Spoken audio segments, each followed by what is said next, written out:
ఓం శ్రీ లక్ష్మీ అష్టోత్తర శతనామస్తోత్రం.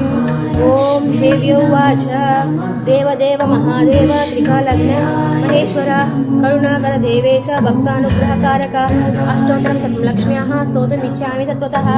ఈశ్వరోవాచ దేవి సాధు మహాభాగే మహాభాగ్యప్రదాయకం సర్వైశ్వర్యకరం పుణ్యం సర్వపాపప్రణాశనం సర్వద్రాదిత్య శ్రవణం శ్రవణాత్ భుక్తిముక్తిదం రాజవస్యకరం దివ్యం గుహ్యద్గుహ్యతరం పరం దుర్లభం సర్వదేవానాం చతుష్షష్టికళాస్పదం పద్మాదీనాం వరాంతానాం నిధీనాం నిత్యదాయకం సమస్తదేవ సంసేవ్యం అనిమాద్యస్య సిద్ధిదం కిమత్ర బహునోక్తేన దేవి ప్రత్యక్షదాయకం తౌ ప్రీత్యాద్య వక్ష్యామి సమాహితమనాశ్రుతం అష్టోత్తర సదస్యాస్య మహాలక్ష్మిస్తు దేవత క్లీం బీజం పరివిత్తం శక్తిస్తు భువనేశ్వరి అన్యన్యాసః కరణ్యాసః స ఇత్యాది ప్రకీర్తితః.